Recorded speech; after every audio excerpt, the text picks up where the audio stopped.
Hello dear student, आप सभी का स्वागत है आपके प्यारे से चैनल चैंपियन एकेडमी मैथ्स पर। आज की वीडियो में हम सीखने वाले हैं गुणनखंड सिखाने की गारंटी। आज की वीडियो में पार्ट 3 हम सीखने वाले हैं। पार्ट 3 में क्या है, पहले कौन है प्लस, बाद में कौन है माइनस।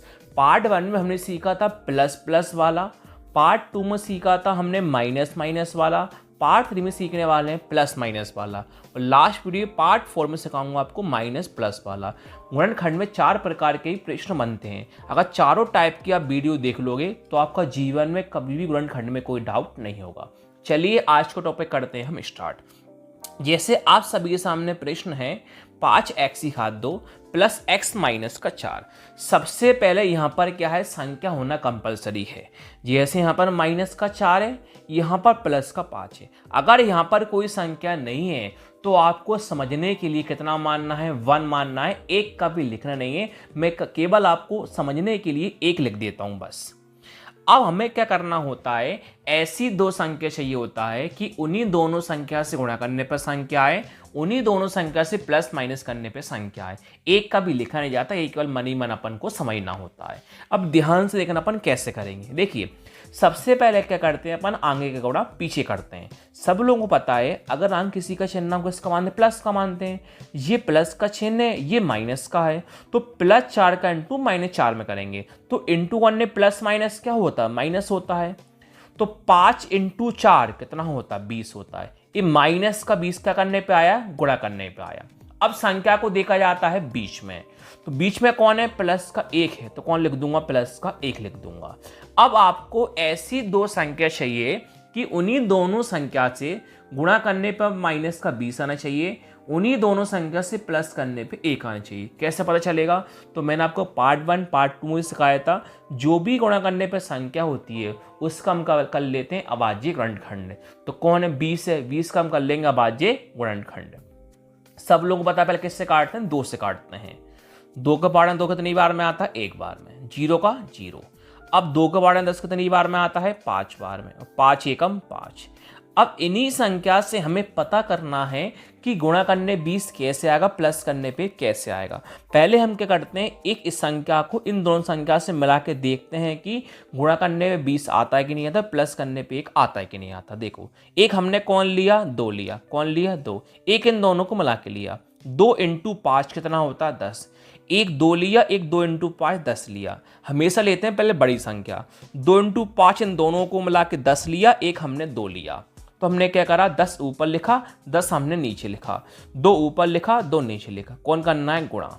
अब आपको ये पहचानना है कि प्लस करने पर 1 लाना है। क्या करने पे लाना है, प्लस करने पे 1। अब मुझे एक बार बताओ, 10 इंटू 2 तो 20 हो जाता है, लेकिन 10 को प्लस करने पर माइनस करने पर 1 आ सकता है क्या, नहीं आ सकता। पूछो क्यों, 10 प्लस 2 8 होता, 12 होता है, और 10 8 होता है, इसलिए हमारे पास 10 और 2 वाली कंडीशन क्या हो गई, फेल हो गई। अब हम क्या करते हैं, इन दोनों को मिला के देखते हैं। 2 इंटू 2 कितना होता है, 4, और सिंगल लेंगे 5। 2 इंटू 2 कितना होता है, 4, सिंगल लेंगे 5। बड़ी संख्या पहले आती है। 5 ऊपर लिखा, 5 नीचे लिखा, 4 ऊपर लिखा और 4 हमने नीचे लिखा। कौन करना है, हमें गुणा करना है। अब देखो हमें ये पता करना है हमारे प्लस का 1 कैसे आएगा, कौन प्लस करें कौन माइनस करें, कि दोनों प्लस करें या दोनों माइनस करें। हमेशा ध्यान रखना, जब भी प्लस माइनस वाला कोई भी क्वेश्चन होता है, प्लस माइनस वाला कोई भी क्वेश्चन होता है, तो हमेशा आपको करना क्या होता है, बड़ी संख्या लेते हैं प्लस की और छोटी संख्या लेते हैं माइनस की। ऐसा क्यों करा, क्योंकि गुणा करने पर प्लस माइनस क्या होता है, माइनस होता है। 5 इंटू 4 कितना होता है, 20 होता है, और 5 में से 4 घटाएं कितना आएगा, प्लस का 1 आएगा। तो आपको गुणा करने पे माइनस का 20 चाहिए था, तो आप गुणा करने माइनस का 20 आ गया। आपको प्लस के चाहिए तो आपको प्लस का 1 आ गया। सबसे बड़ा काम होती है 2 संख्या सिलेक्ट करना। तो आपको 2 संख्या मिल चुकी हैं। 2 संख्या आपके सामने कौन कौन आई हैं, प्लस का 5 और माइनस का 4।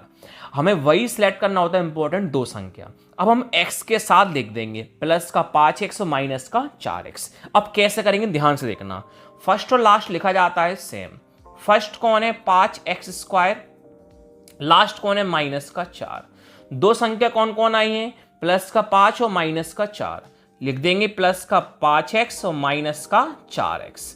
अब क्या करते हैं, 4 पद हुआ, 1 2 3 और 4, तो शुरू के 2 में से लेंगे कॉमन और बाद के 2 में से लेंगे कॉमन। कॉमन लेते हैं जो कम हो या फिर बराबर हो। देखो यहां भी 5 है, यहां भी 5 है, दोनों 5 5 क्या है सेम, तो 5 में ले लूंगा कॉमन। यहां पर x 2 बार है, x यहां पर 1 बार है, x 1 बार कम होता है, 2 बार कम होता है, x 1 बार कम होता है, x में ले लूंगा कॉमन। कुल मिला के 5x में ले लूंगा कॉमन। 5x का भाग इसमें देंगे, 5x का भाग अपन इसमें देंगे। तो पहले हम 5x का भाग 5x की घात 2 में देंगे, 5 से 5 क्या हुआ कैंसिल। सिंगल x का डबल x में भाग देते हैं, तो एक बार से एक बार x क्या हुआ कैंसिल, कितनी बार x बचेगा, एक बार x बचेगा, प्लस का प्लस। अब 5x का भाग 5x में देंगे, तो 5 से 5 भी कैंसिल, x से x भी कैंसिल। अगर सभी कैंसिल हो जाता है तो कितना लिखा जाता है 1, माइनस का माइनस।